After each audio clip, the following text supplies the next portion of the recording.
स्वागत है आप सबका अपने चैनल आर्यस हिंदी अकेडमी में। तो आज हम लोग देखेंगे महत्वपूर्ण क्लास, और ये क्लास रहेगी राष्ट्रीय संस्कृत काव्यधारा। पर इसके पहले हम लोगों ने छायावाद को हालावाद को पढ़ के समाप्त कर लिया है।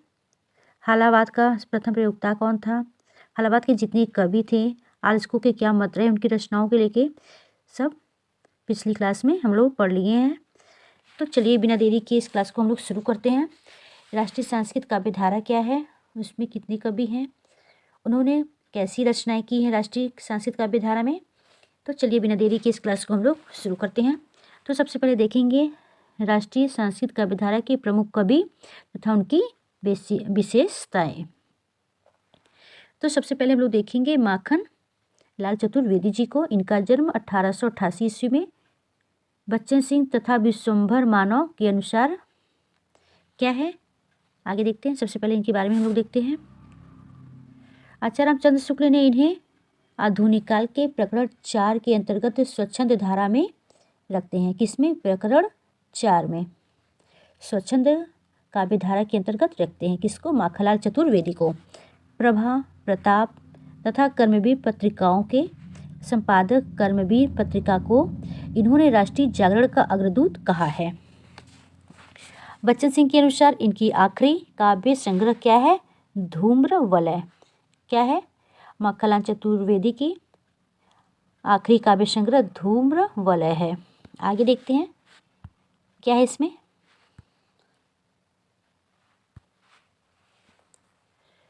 तो देखते हैं इसमें तो क्या देखे थे, उनके अनुसार इनका जन्म 1889 में है। किसके? विश्वंभर मानव के अनुसार इनका जन्म माखनलाल चतुर्वेदी का कब है? तो 1889 में। तथा विश्वनाथ त्रिपाठी के अनुसार भी यही 1889 में। देव पुरस्कार से पुरस्कृत इन्हें पद्म भूषण उपाधि भी प्रदान की गई थी। कौन सा उपाधि? तो पद्म भूषण उपाधि की भी इनको मिली थी, और इसके साथ इनको देव पुरस्कार भी मिला था। किसको? माखनलाल चतुर्वेदी को। प्रताप पत्रिका में ये अपनी कविताएं एक भारतीय आत्मा नाम से लिखते थे। एक भारतीय आत्मा नाम से कविताएं किस पत्रिका में लिखते थे? तो वो प्रताप नामक पत्रिका में। हिम तरंगड़ी काव्य संग्रह हेतु उन्हें 1955 ईस्वी में प्रथम साहित्य अकादमी पुरस्कार मिला था। तो सबसे पहले प्रथम साहित्य अकादमी पुरस्कार किसको मिला था? तो माखनलाल चतुर्वेदी को। किस रचना के लिए? तो हिम तरंगड़ी के लिए। और कब मिला था? तो 1955 में। स्वाधीनता संग्राम के दौरान 3 बार ये जेल गए थे। प्रश्न बन सकता है कि राष्ट्रीय काव्यधारा के कौन से कवि थे जो 3 बार जेल गए थे? तो माखनलाल चतुर्वेदी। आगे देखते हैं। अब देखते हैं दूसरे रचनाकार के विषय में।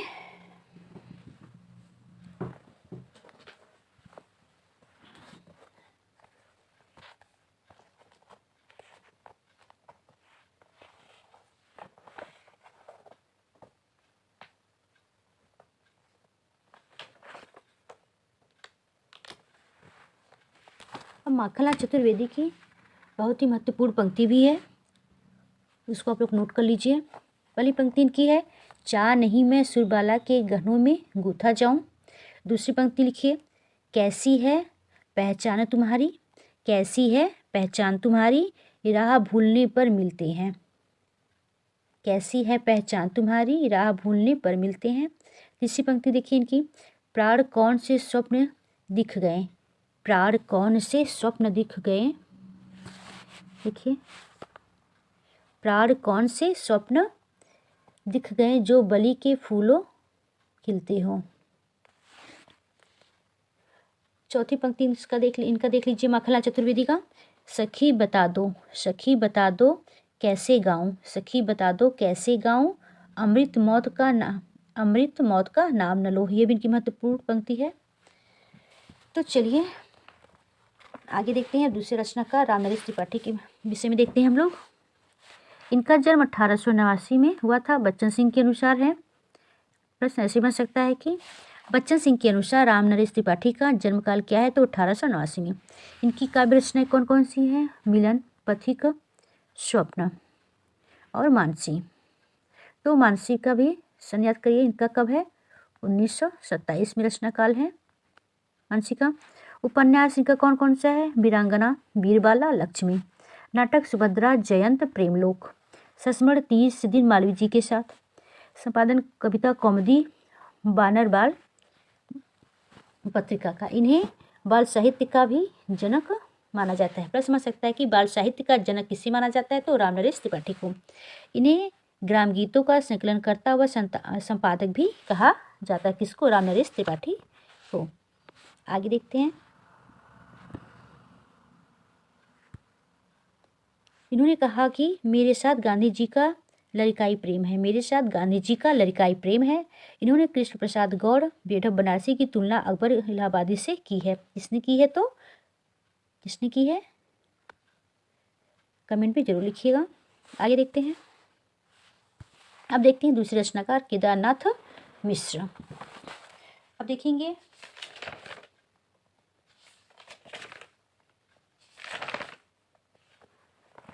दूसरे रचनाकार देखेंगे। इनका जन्म कब हुआ था? इनका जन्म 1907 में।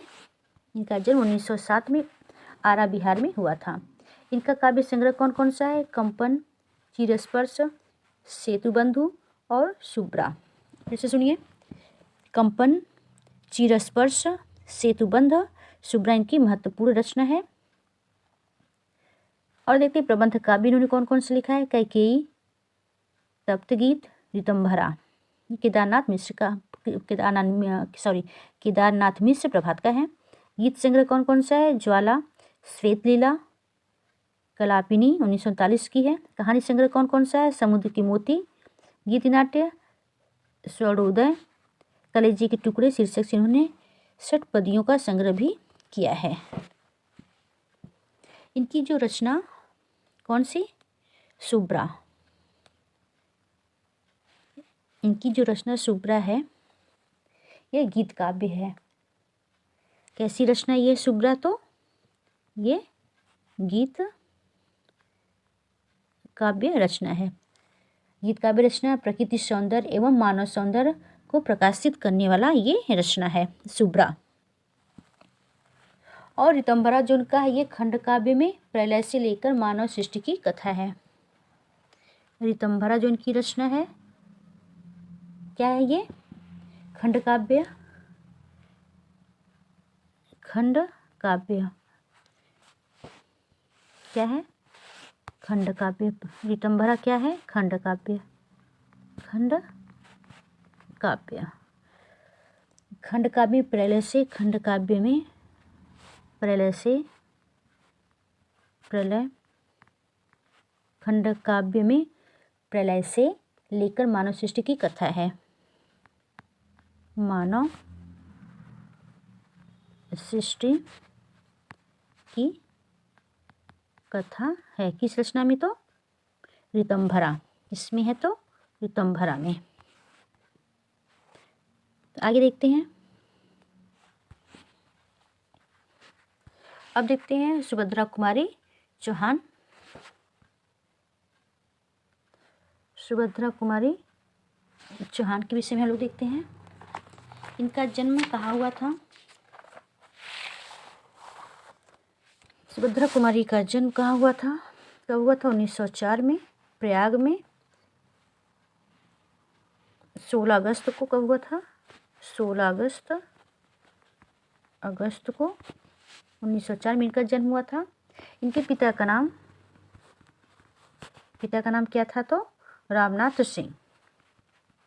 रामनाथ सिंह इनके पिता का क्या नाम था? तो रामनाथ सिंह था। इनकी ये जमींदार परिवार से थी। रमानाथ की 4 पुत्रियां, 2 भाई। सबसे बड़ी सुभद्रा कुमारी चौहान थी। ये 15 वर्ष की आयु में इनका विवाह किससे हुआ था? 15 वर्ष की आयु में इनका विवाह लक्ष्मण सिंह के साथ हुआ था। किसके साथ? तो लक्ष्मण सिंह के साथ इनका विवाह हुआ था।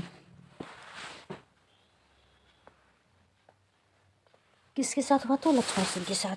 अब चलिए इनका देखते हैं, आगे देखते हैं कि काव्य संग्रह क्या क्या था। त्रिधारा, मुकुल। कहानी संग्रह कौन सा है? बिखरे मोती, उन्मादित, सीधे साधे चित्र। मुकुल काव्य संग्रह पर इन्हें शेक्सपियर पुरस्कार मिला था। प्रश्न सकता है कि सुभद्रा कुमारी चौहान को किस रचना पर शेक्सपियर पुरस्कार मिला था? तो मुकुल काव्य संग्रह पर।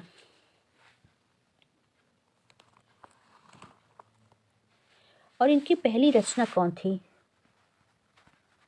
पहली रचना कौन सी थी? तो इनकी पहली काव्य रचना कौन है? तो नीम के पेड़ के ऊपर। कौन सी है? नीम के पेड़ के ऊपर।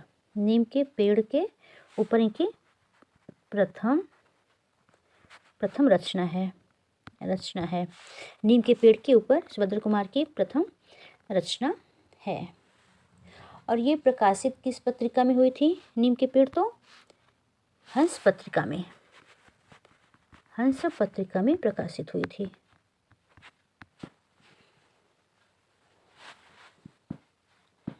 हंस पत्रिका में प्रकाशित हुई थी। चलिए आगे देखते हैं।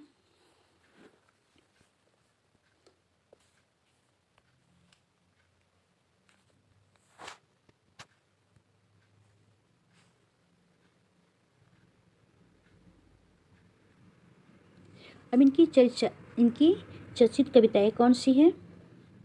असहयोग, सेनानी का स्वागत, विदा, जलियांवाला बाग, वीरों का कैसा हो बसंत, मातृबंदिर, स्वदेश के प्रति, मेरा नया बचपन, बालिका पर परिचय, इसका रोना, राखी मुरझाया, फूल शिशिर समीर।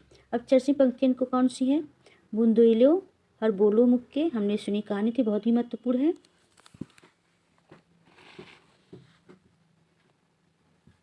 मैं बचपन को बुला रही थी, बोल उठी मेरी बिटिया, भी महत्वपूर्ण की पंक्ति है।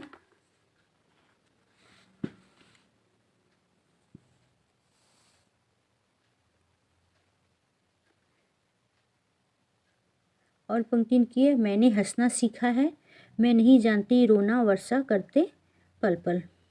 मैं हंसना सीखा, मैंने हंसना सीखा, मैं नहीं जानती रोना वर्षा करते पल पल। और सुभद्रा कुमारी चौहान को क्या कहकर पुकारा जाता था? तो लोकल सरोजनी। संवाददाता के नाम से उनको संवाददाता ने कहकर पुकारा था, लोकल सरोजनी।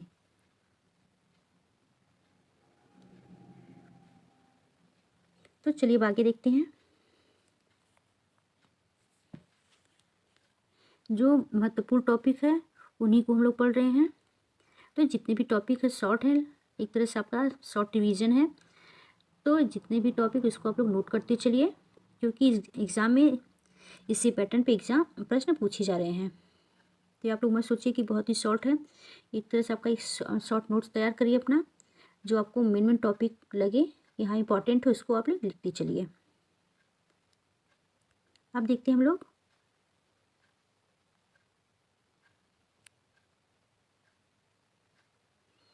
बालकृष्ण शर्मा नवीन जी को देखते हैं। बालकृष्ण शर्मा नवीन जी को देखते हैं। इनका जन्म कब हुआ था? इनकी क्या क्या रचनाएं हैं? इनका जन्म 1897 ग्वालियर मध्य प्रदेश में हुआ था। इनके पिता का क्या नाम था? तो इनके पिता का नाम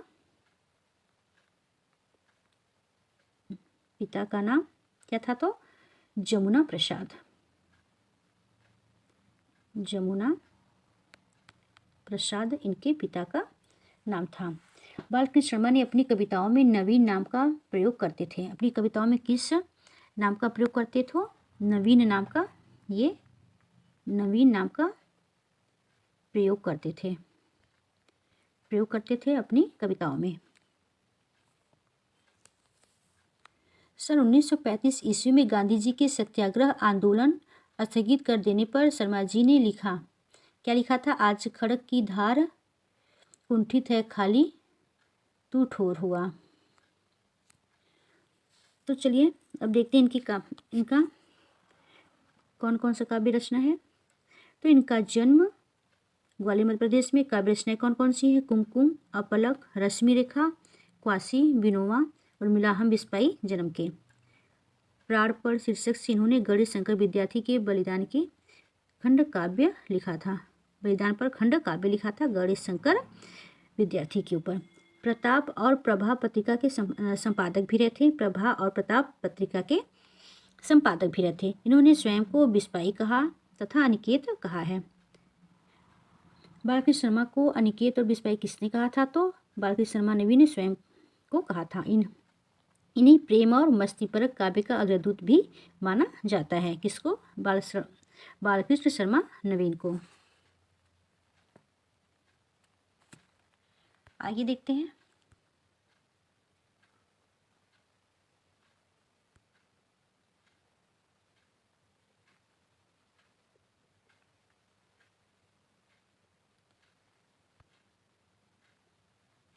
अभी देखते हैं इनकी चर्चित पंक्तियाँ कौन कौन सी है। कभी कुछ ऐसी तान सुनाओ, ये महत्वपूर्ण है। हम अनिकेत हो जाने दे गर्द नशे में, ये महत्वपूर्ण है। अब प्रथम कहानी का कौन सा है? तो संतु।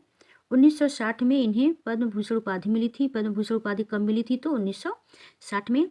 उर्मिला शीर्षक से इन्होंने 6 खंडों में एक खंड काव्य लिखा है। 6 खंडों में इन्होंने एक खंड काव्य लिखा है। किस नाम से? उर्मिला शीर्षक नाम से। उर्मिला शीर्षक नाम से इन्होंने क्या लिखा था? 6 खंडों में एक खंड काव्य लिखा है।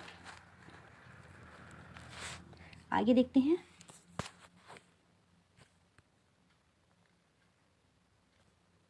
अब देखते हैं सियाराम शरण गुप्त के विषय में। इनका जन्म स्थान, इनकी रचनाएं क्या रही है, ये भी बहुत ही महत्वपूर्ण कवि हैं। इनसे भी कई बार एग्जाम में प्रश्न पूछा गया है।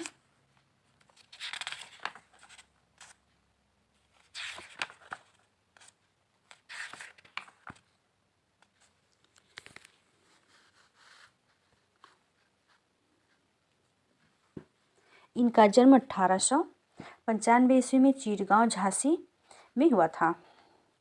ये मैथिली शरणगुप्त के छोटे भाई हैं।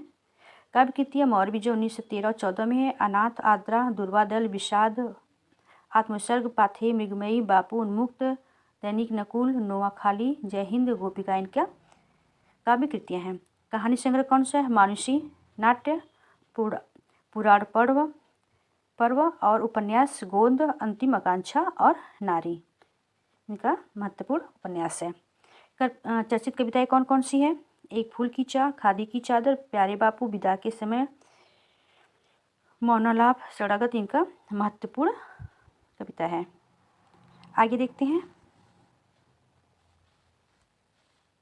निबंध संग्रह कौन कौन सा इनका है? तो झूठ सच और झूठा सच किसकी रचना है? तो ये तो झूठ सच है। और झूठा सच उपन्यास किसका है? तो फणीश्वरनाथ किसका है? आप लोग कमेंट में जरूर लिखिएगा।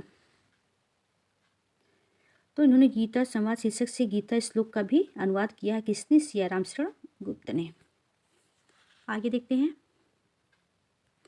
अब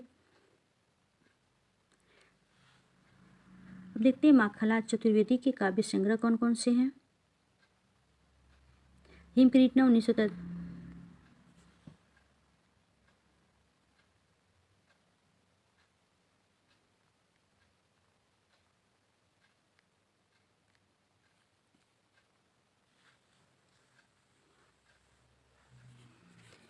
हिमकिरीटनी 1943 में है। रामस्वरूप चतुर्वेदी के अनुसार 1941 की रचना मानते हैं हिमकिरीटनी को।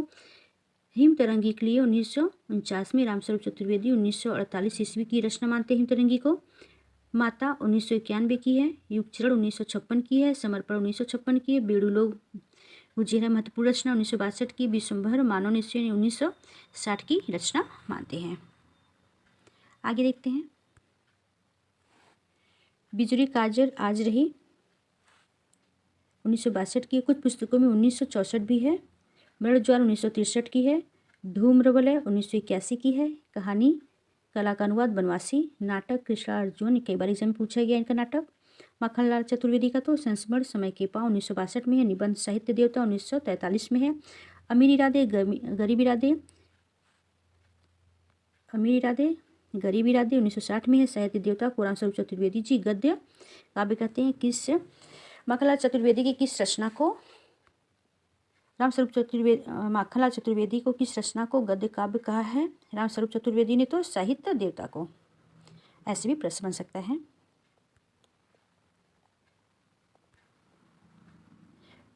इनका भाषण चिंतन की लाचारी 1963 में है। चर्चित कविताएं कौन कौन सी हैं? जवानी, पुष्प की विलासा, कैदी और कोकिला, मर्द त्योहार, गंगा की विदा, घर मेरा है, दुर्गम पथ, विद्रोही। अनुवाद शिशुपाल का, इन्होंने अनुवाद किया था शिशुपाल वध का। माखनलाल चतुर्वेदी ने रचनावली कुल 10 खंडों में प्रकाशित है। कितने खंडों में? तो 10 खंडों में प्रकाशित है। आगे देखते हैं दूसरे रचनाकार के। देखते हैं सोहनलाल द्विवेदी के विषय में। इनकी सबसे पहले देखते हैं चर्चित पंक्ति कौन कौन सी। लहरों से डरकर नौका पार नहीं होती, कोशिश करने की कभी हार नहीं होती। बहुत ही महत्वपूर्ण है। एक तरह से कविता से हम लोग को मोटिवेशन मिलता है कि मेहनत जो लोग करते हैं कभी हारते नहीं हैं। तो आप लोग अच्छे से मेहनत करते जाइए। इनका जन्म 1906 ईस्वी में फतेहपुर उत्तर प्रदेश में हुआ था। काव्य रचनाएं भैरवी 1941 में है, बिस्वान 1941 में, वासुदत्ता 1942 में, कुड़ाल 1943 में, पूजा गीत 1945 में, युगधारा 1944 में, वासंती 1944 में, चित्रा 1944 में, जय गांधी 1956 में। बाल साहित्य बांसुरी, झरना, बिगुल बच्चों के बापू, दूध, हताशा बतासे महत्वपूर्ण है। बाल भारती, शिशु भारती, हंसो हंसाओ, नेहरू चाचा, सुजाता। ये इनकी महत्वपूर्ण रचनाएं जितनी भी हैं सबको आप लोग अच्छे से याद कर लीजिएगा। आगे देखते हैं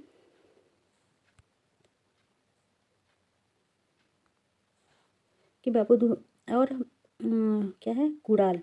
इनकी जो रचना कुड़ाल है ये कैसे ही रचना है? तो प्रबंधात्मक रचना कुड़ाल। तो आज के लिए इतना ही। हम लोगों ने संस्कृत काव्य धारा को पढ़ के समाप्त कर लिया है। मेरी वीडियो आप लोग को कैसी लगी कमेंट में ज़रूर लिखिएगा। अगर मेरी वीडियो अच्छी लगी तो लाइक और सब्सक्राइब जरूर करिएगा। तब तक के लिए नमस्कार।